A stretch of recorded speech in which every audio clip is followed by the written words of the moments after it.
abantu abasha kusiso silinde. Ngiyacela simzame ngezandla abazalwane.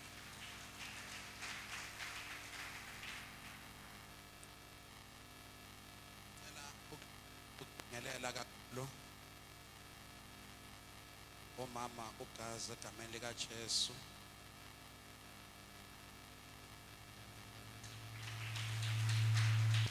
Thank you Jesus. Bingelele abafana ngebinge. Thank you Jesus. Sasimshayele izandla uPrata Mohammed egameni likaJesu. Ngibingelela ama-deacons kunaba-leaders akhona la ubaba uPrata Njomani umvangeli region yakaG, kube noPrata umvangeli ubaba uNdlovu efolweni egameni likaJesu, kube khona uPrata umvangeli uSibongiseni Ndlovu ebandleni lakithi eShadayi. Amen. Ukhona incebo kaNkulunkulu umdumisi kaNkulunkulu uPrata Mevana. Amen. Engingababonanga abazalwane ngiyaxolisa phathi nginibingelela nonke egameni lomholi wethu uJesu Kristu. Amen. Ngibingelele kakhulu nekomiti lonke labantu abasha egameni likaJesu Kristu. Amen. Ngiyacela mangabe ekhona uSiso Sithe la engakhona ngicalaza ngemboni bazalwane. Ngibengela ekhaya. Amen. Xa simshayelele izandla bazalwane.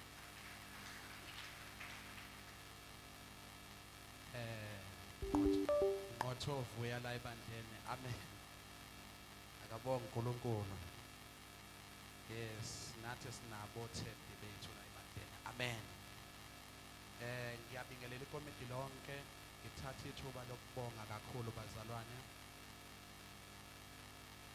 kumphathi othe kulolu suku lanamhlanje wabona kukuhle ukuthi nami ngizoba ingxenye yale nkonzo egameni likaJesu Kristu. Amen. Ngiyayibingelela i-worship team, ngibingelele abadlalelayo, ngibingelele ne-media team nama-ushers egameni likaJesu Kristu. Amen. Nabasigadile bazalwane, ngiyabona mabesila siphephe kakhulu. Khona abangaphandle abasigadile egameni likaJesu Kristu, siyababingelela nabo. Siyabonga kakhulu egameni likaJesu bazalwane. Ke njengoba sekushiwo uDeacon uGazi Emfume ngiphethwe la ekhaya, ngiholwa la ekhaya ubaba usenior pastor nomama uSM Malunga egameni likaJesu. Amen. Ngiyakholwa ke bazalwane ngithethelelwe izono, ngisindisiwe egameni likaJesu Kristu. uNkulunkulu endleleni ngimbone lokho engithwele ngesandla somusa. Amen. Ziningi izinto ezifikayo kodwa ngibona ngilokhu ngihlele esandleni sakhe. Amen.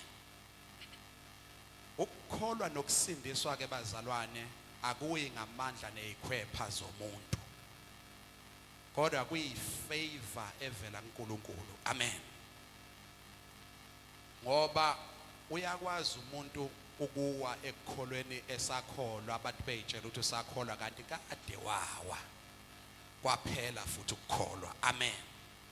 Lento yokuthi ngiyakholwa ngisindisiwe egameni likaJesu into ekumele ibe impilo, ingabi ukusho nje, kodwa kumele kube impilo, into esiyiphilayo. Akabonga uNkulunkulu. Ngiyamkholwa uNkulunkulu ukuthi akazongenza ngibe mude egameni likaJesu waseNazaretha.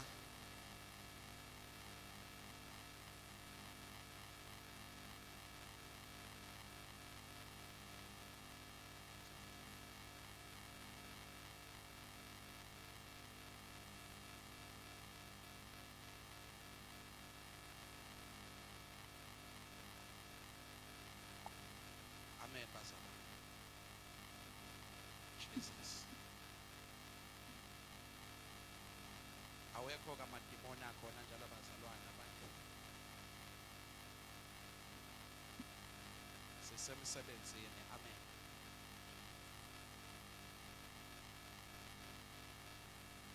ngizocela khatshena ukusheshe ungisusele ivoice yami ayikho izophela manje le siyambonga nje uNkulunkulu esathinta la ithinta khona egameni likaJesu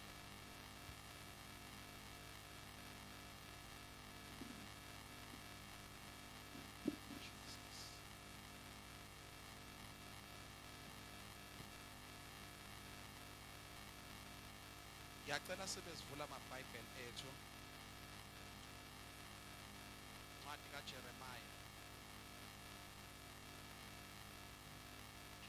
18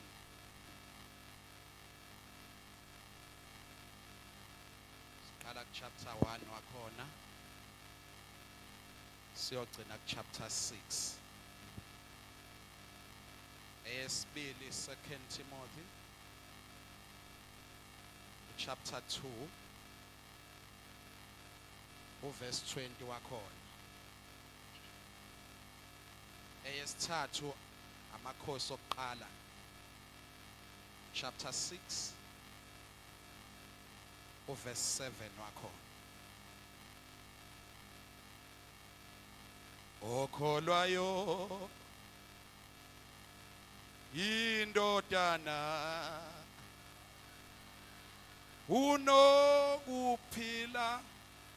okupha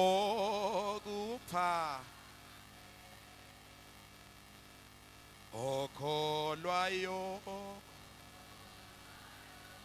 indodana unokuphila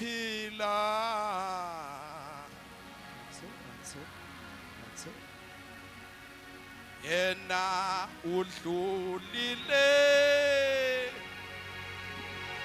ekufeni ungenile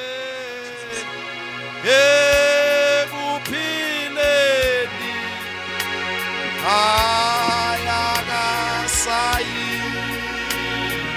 akubhutshiswa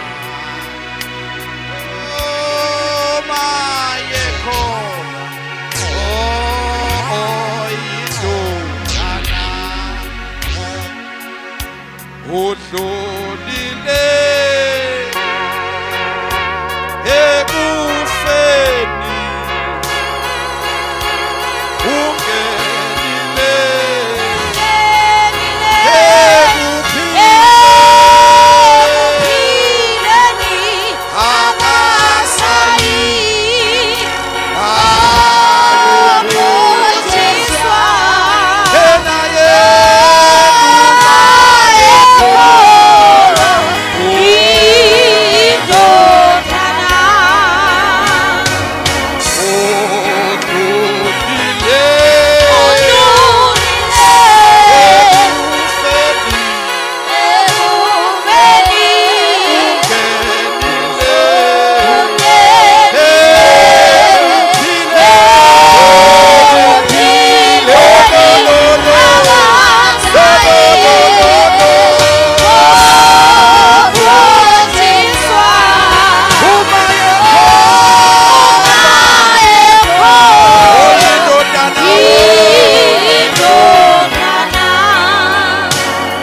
yena siqale sifunde egameni likaJesu Jeremiah chapter 18 verse 1 to 6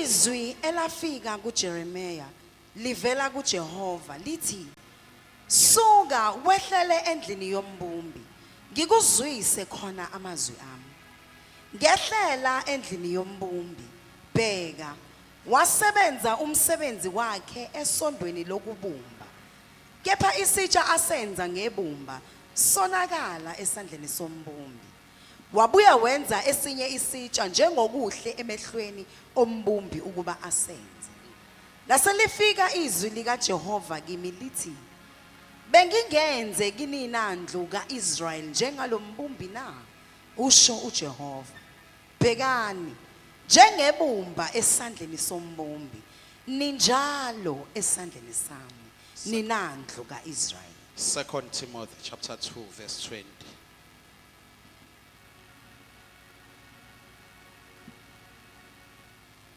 Kepha endlini enkulu akukho izitsha zegolide nezesiliva kuphela kodwa nezemithi nezebumba ezinye ezihloniphekayo ezinye ezingahloniphekiyo yo Amakhosi okuqala chapter 6 verse 7.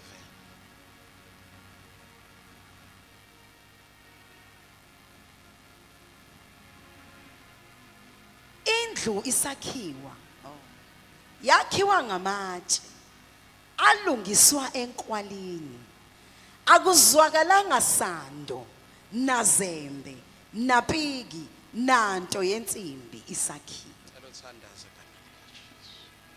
liphilile linguqobo lilungele ukusiyala ukusiqondisa nokusola endleleni khuluma ngalo Nkosi sikulalele lona lithi linjengemvula eyehla phezulu emhlabathini ebesiyahlumelisa kanjalo uNkulunkulu wethu ongcwele enhlizweni zethu maliwe bese liveza izithelo ngegama lika Jesu Kristu waseNazaretha amen Amen.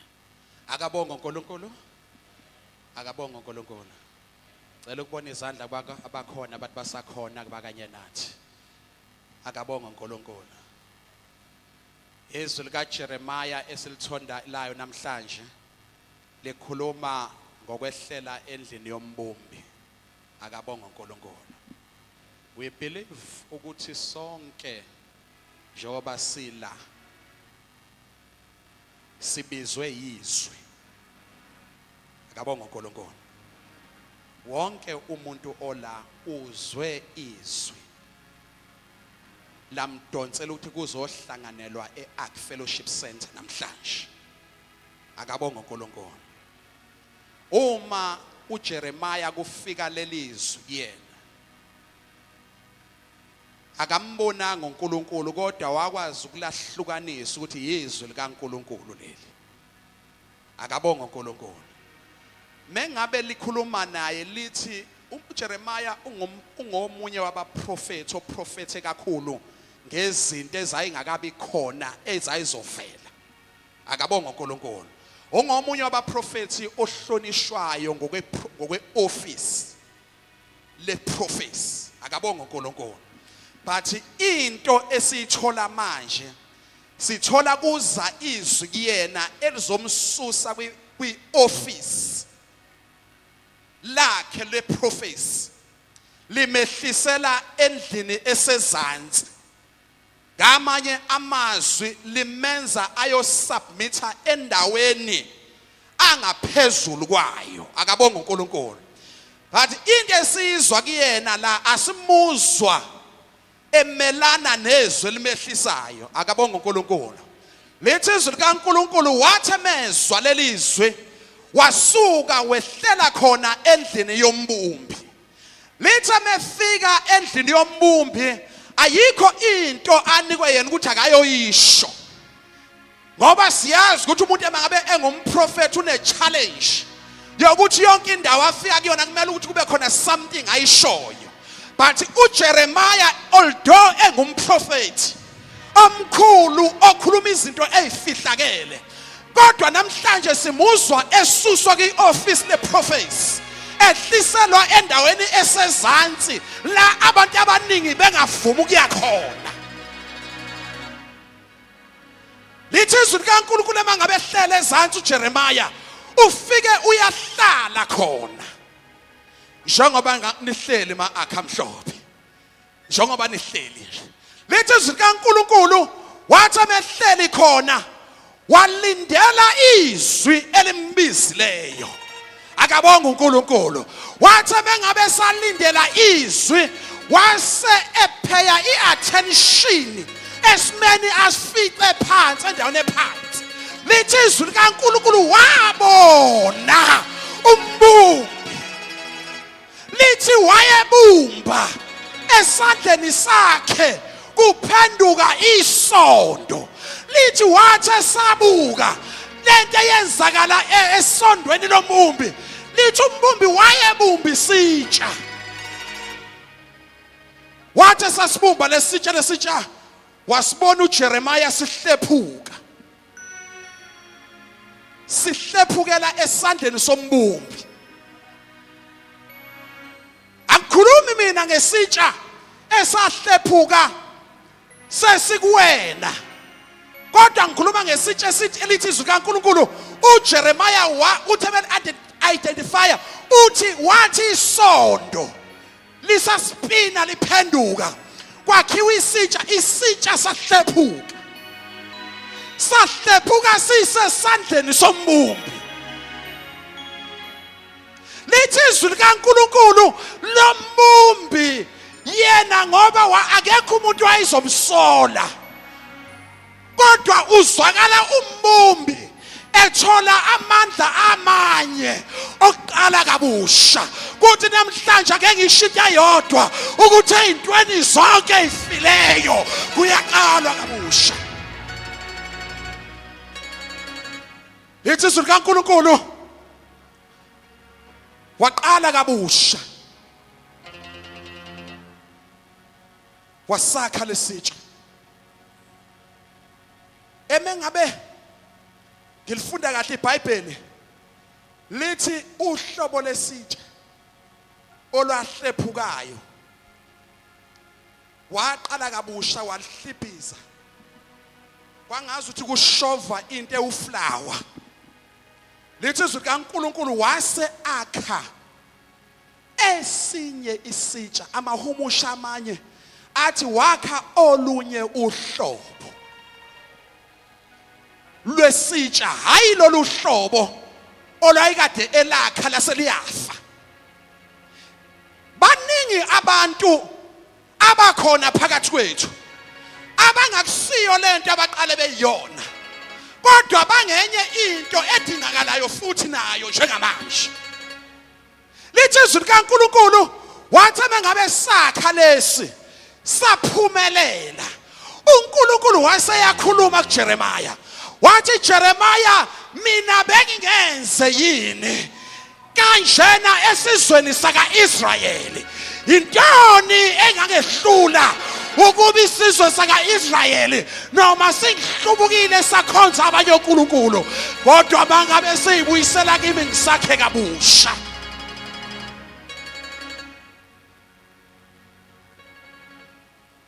Abanye bethu abakhona la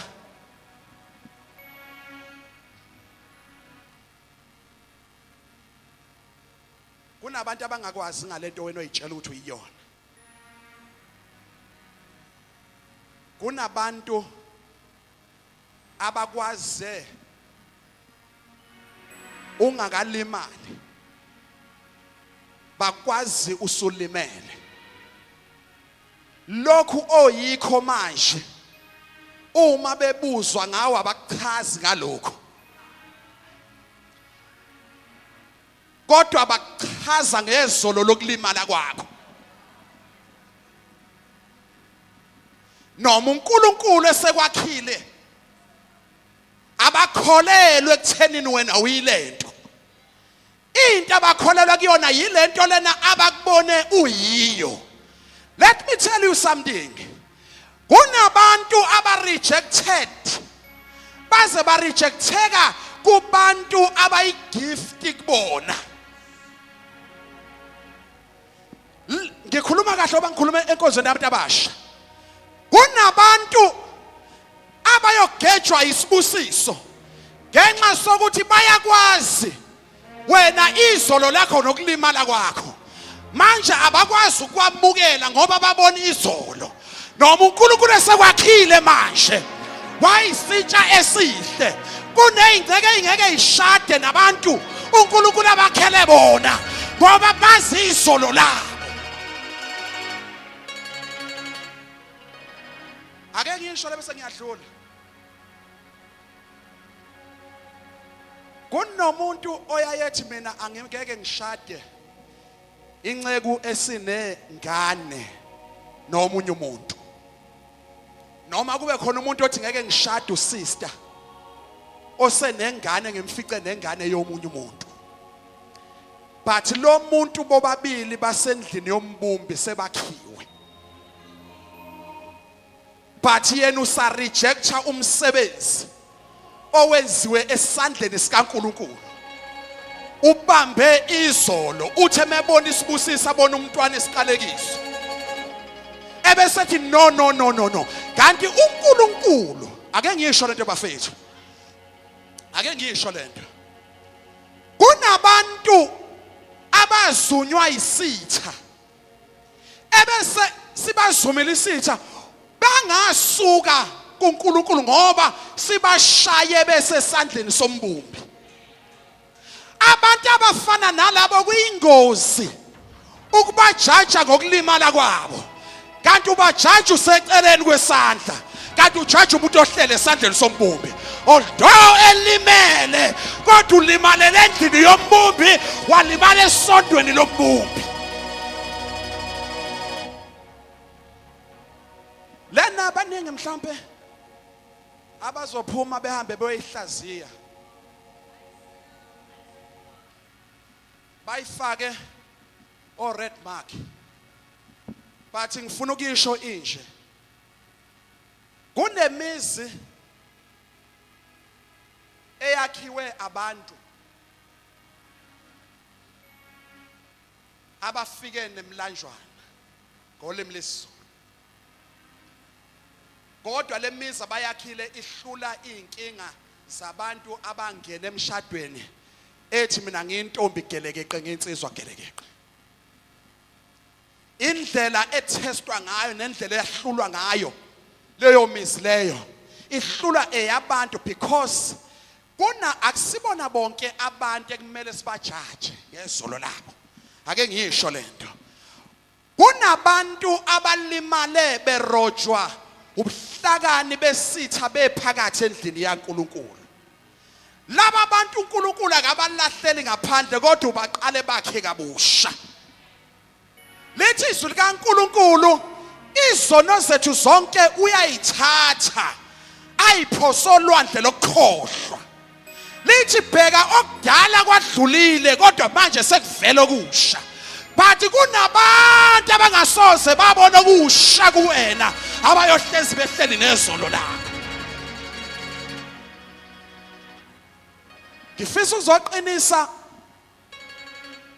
umuntu nomuntu namhlanje onezolo. Angifuni ukukhuluma ngomuntu othi yena uright uperfect. Njengoba sila sizo rebuildwa sisendlini yombumbi. Njengoba sila sizokwakhiwa kabusha. Indlela okade ngiyiyona ngenzeka ngibuye ngingasekusiyona. Isitshe baka manini kunento eshow Jeremiah.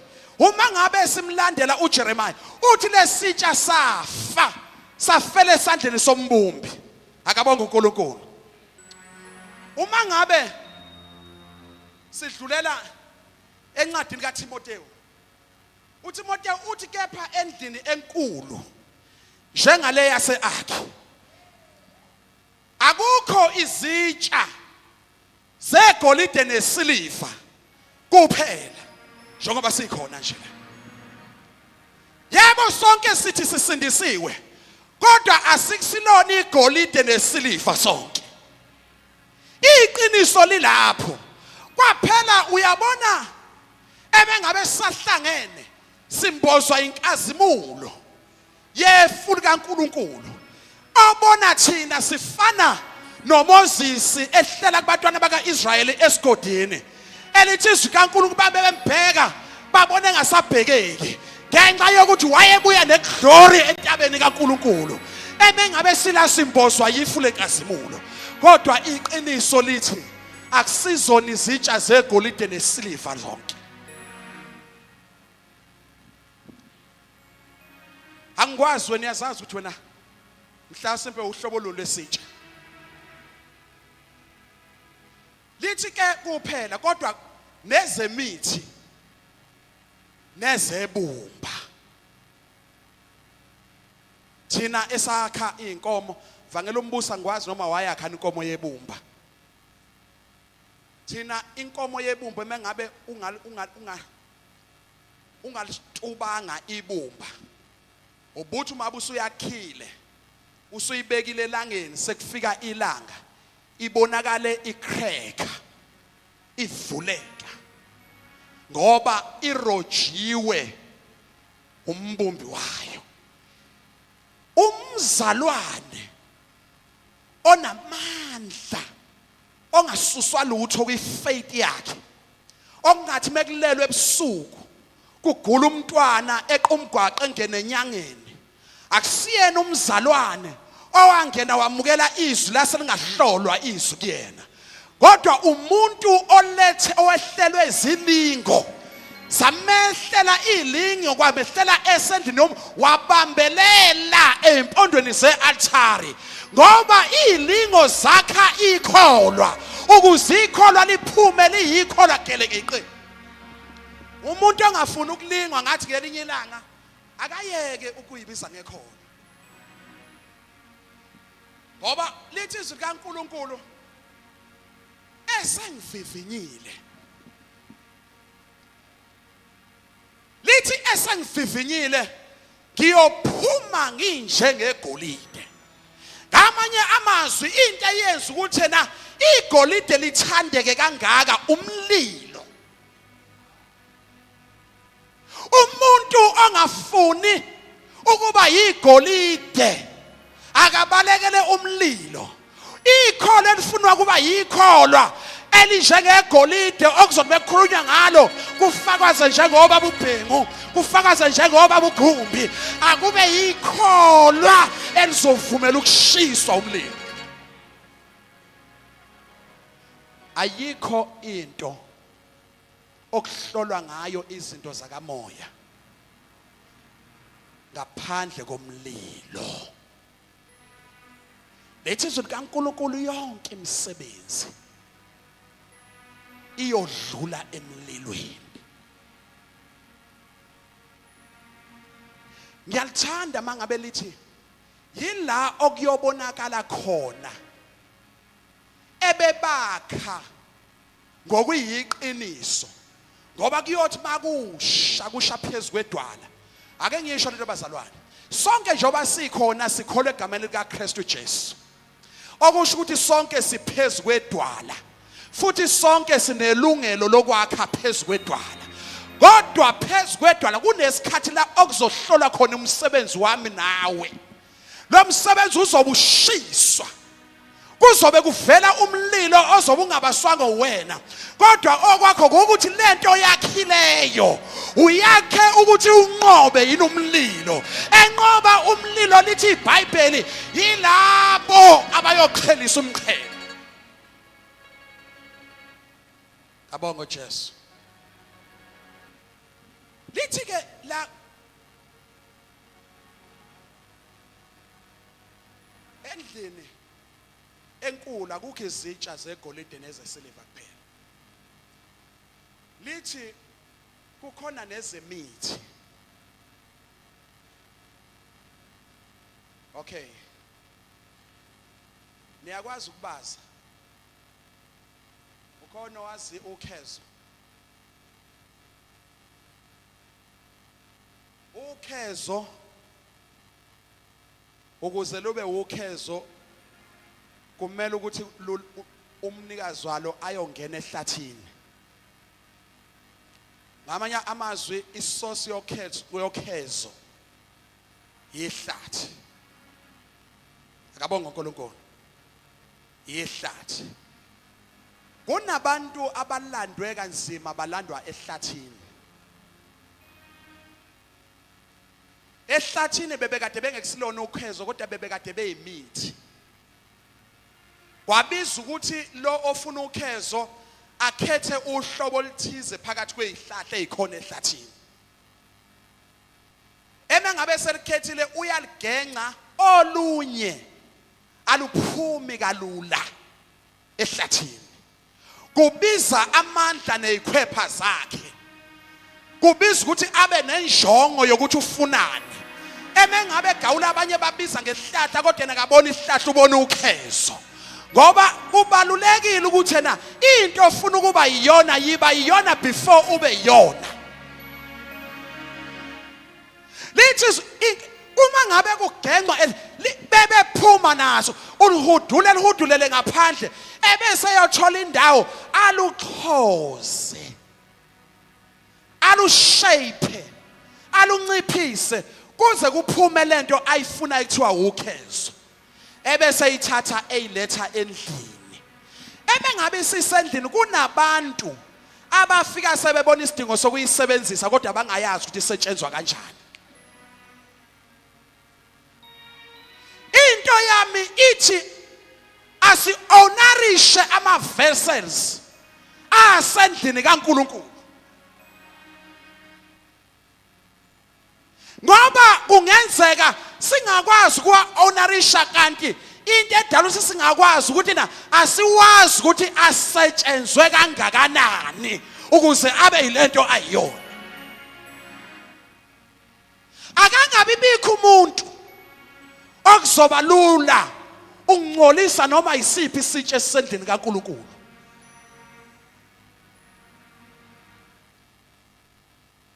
Angiphinde le. Akungabi bikho lithi izwi likaNkulunkulu akungabi bikho umuntu odelela ubusha bakho. Ngamanye amazwi wena uyivessel esendlini kaNkulunkulu. Kodwa wakhiwa ulandwe kude. uJeremiah wehlele endlini yombumbi ngoba naye kwakumele ukuthi na ayobona ukuthi kwakhiwa kanjani. Akangaprofethi ekhulume kanti uyalimaza ulimaza izitsha kaNkulunkulu.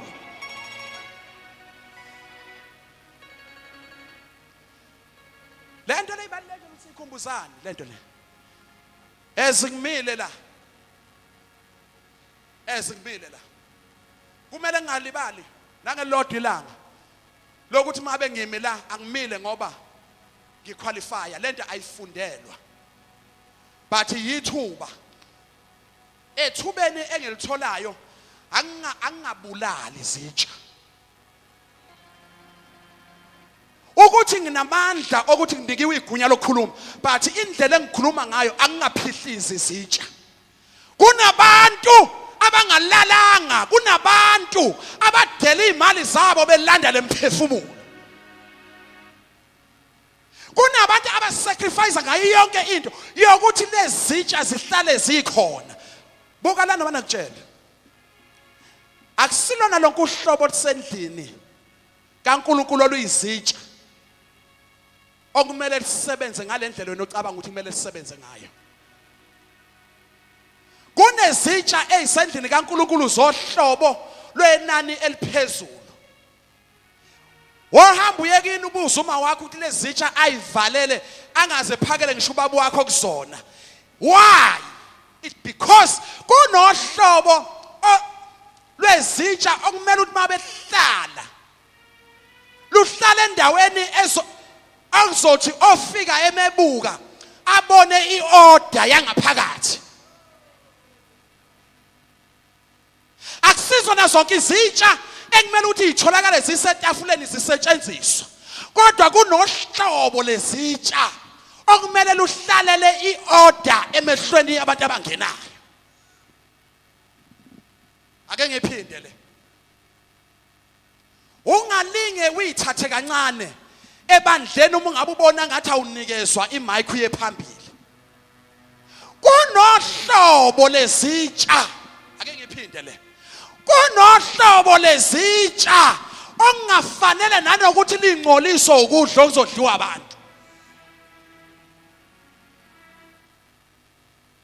Wena ukhathazwa yinto ezokungcolisa, wakubabuze laba abaphatha ama-mic ukuthi sebangcola kangakanani. Kunabantu abathi uNkulunkulu abafihlile ebenze ba safe okholweni labo bakhathalela izinto ezizobangcolisa. Funani uNkulunkulu ekubusisile.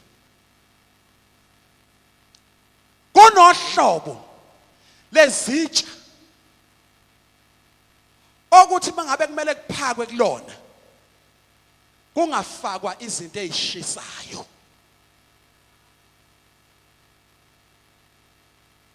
ngoba aluzwani nezinto ezishisayo. Wena njengoba usatetema kangaka ungakafiki phambili, ucabanga ukuthi mzukwane wahlangana nofikile la kuyokwenzakala kwi-worship team?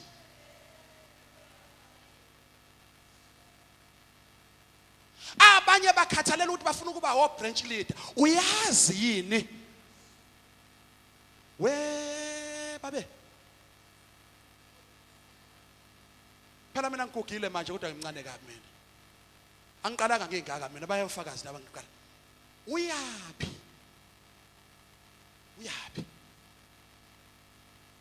Why ungambonga uNkulunkulu ukuthi kwenze wayinesitsha oyisona? Ke ufike kwi-move to another level, ufike ukhonza uNkulunkulu ushaya ithomoyi, uqeda uha.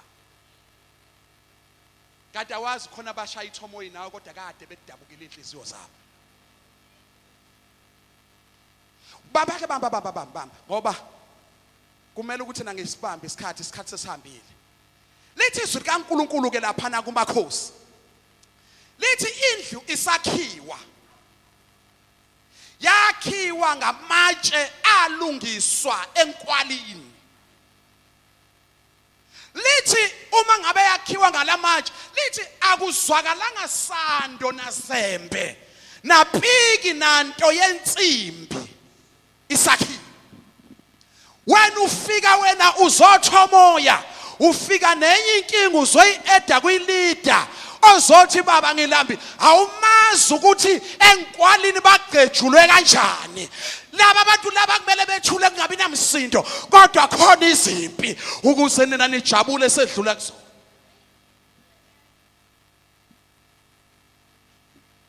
Kwaphela kubiza ukuthi yonke inhlungu ekhona simboze ngokuthula. Lithi noma limile idokodo. Ake ngikhulume nani bantu abasha. Ngizoyikhuluma le kahle ngoba ama-leaders amaningi awekho. Minimizani ukuletha ama-pressure unnecessary kuma-leaders wenu. Into osenamandla okuyilwa wena ilwe ngakho konke. Yiya kwi-leader usuhluleke ngokufasta, wahluleka ukufunda izwi kaNkulunkulu, wahluleka ukuthandaza. Musu ukuthi into ingabe isavela wena usuyidlulisela kwi-leader. Lo wamuntu lo wana lithi izwi likaNkulunkulu, into ebuhlungu ngama-leaders kuyofana noMoses ngoba ama-leaders amaningi awazolingena izulu through abazalwane bedlule beyongena izulu ngoba lithi izwi likaNkulunkulu ama-leaders azobuzwa ngemphefumulo ebekade eyihola. So ukuze labantu sizobabeka bebe kwi-safety side yokungena kwi-kingdom kaNkulunkulu, akungabi ithini izathu, asiminimize i-pressure unnecessary esikumele siyise kubona.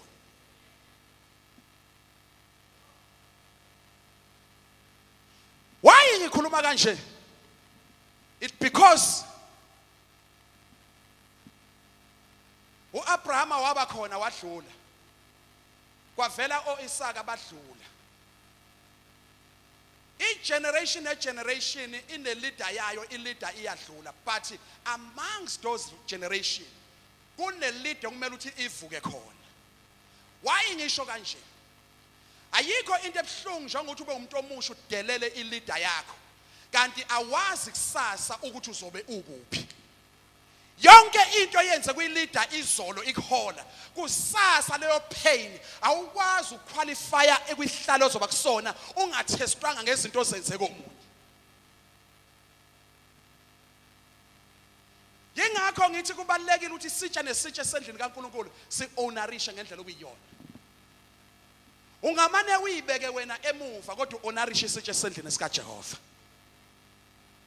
Ngoba awazi ukuthi lesitsha lesi hlobo luni lokudla uNkulunkulu azokuthululela khona. Ebese sifunda siyibandla ukuthi nathi sizitsha sikunderstand lokho.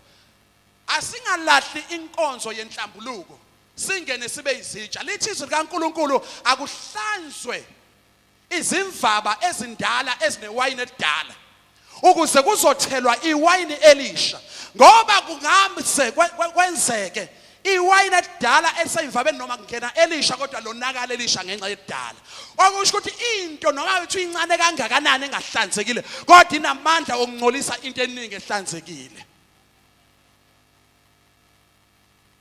lenkonzo lena yokuthi na siyahlambuluka siyayihlambulula angazi noma isakhona angazi noma sayenziwa iyenziwa ibaluleke ngendlela emangalisayo ibaluleke ngendlela emangalisayo lenkonzo lena kakhulukazi kugazi njoba emile nje ebamba imic la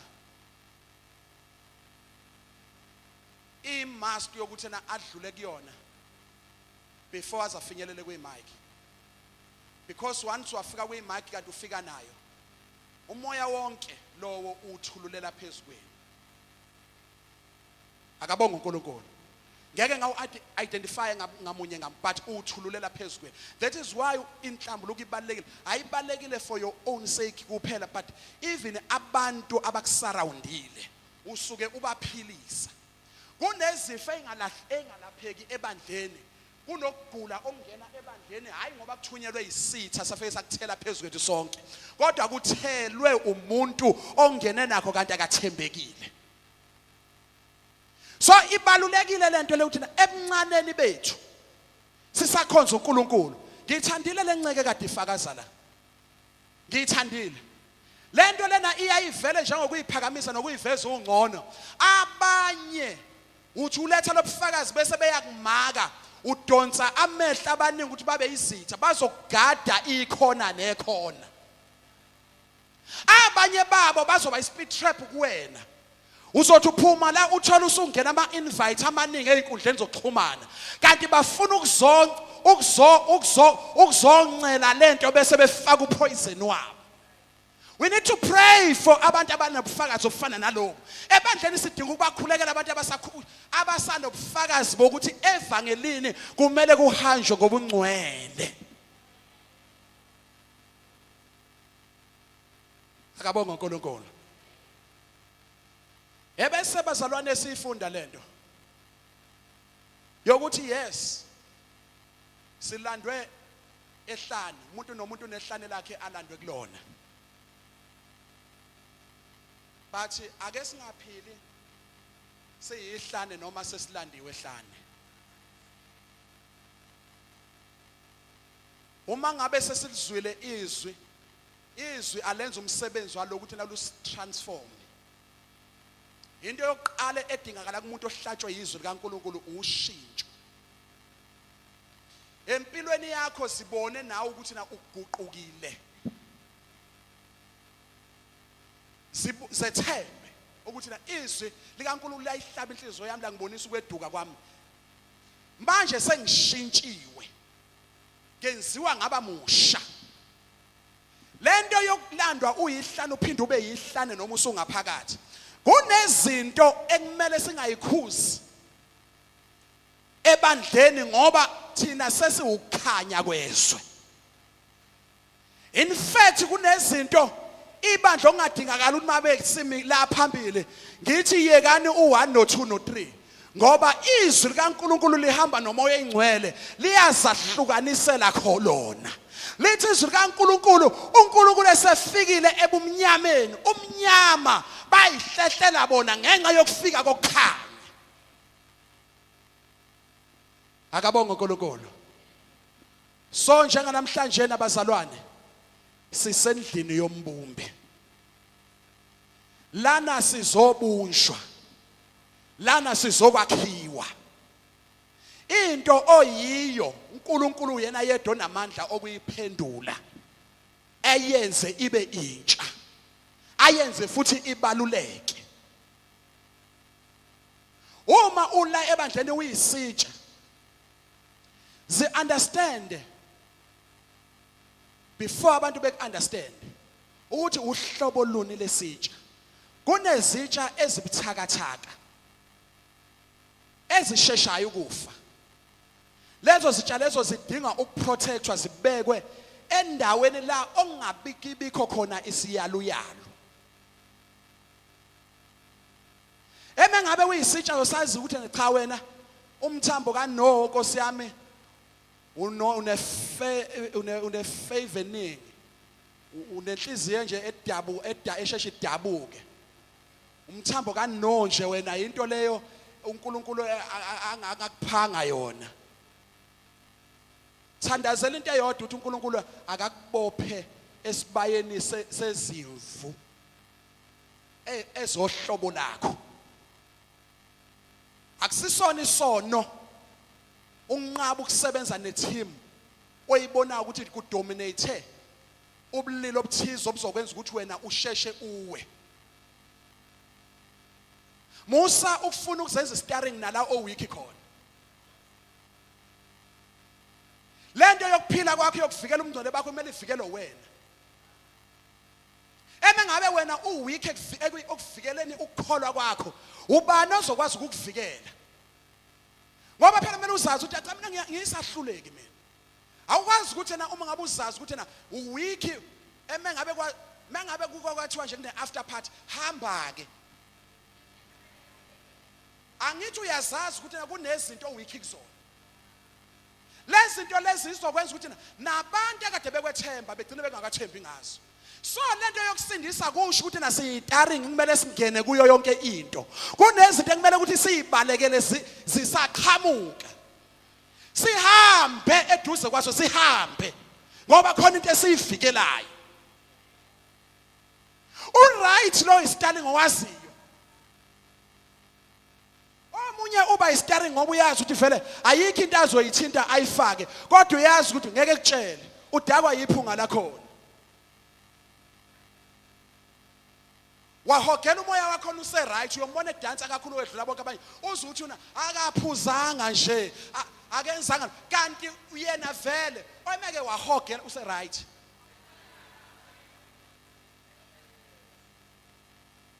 Manje nalento yokukholwa bafethu ukuze sizohamba nayo isifakazela ezweni kubiza ukuthi na kube nezinto esizibalekelayo ubaleke zingakakufici zingakakuthinti. Ungayifanisi noNjomani. uNjomani indlela akhiwe ngayo uyihlobo lesitsha uNkulunkulu amakhe ngendlela yakhe yedwa. Ugatshana uSibongiseni wakhiwe ngendlela yakhe yedwa.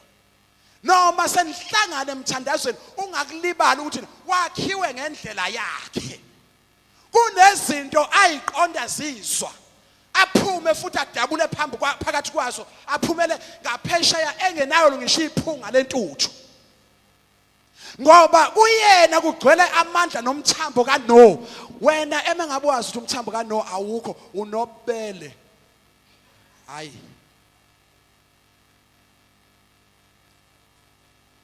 Akusibona bonke abantu abehlela esigodini bawelela ngaphesheya.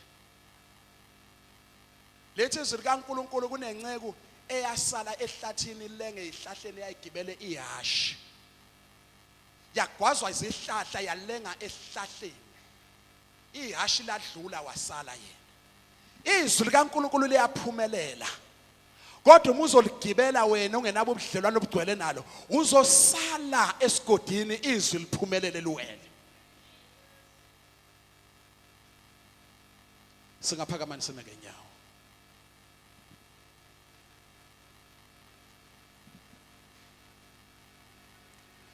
Icebo lakhe liyophu cebo lakhe lakhe liyophu cebo lakhe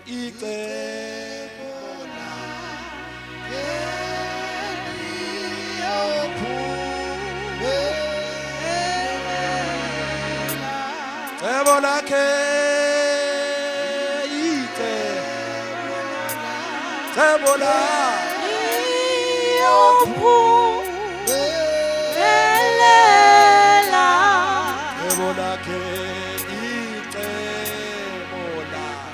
cebo lakhe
lifa ngeke usibongiseni azothandaza egameni lika Jesu waseNazaretha. Thank you Jesus.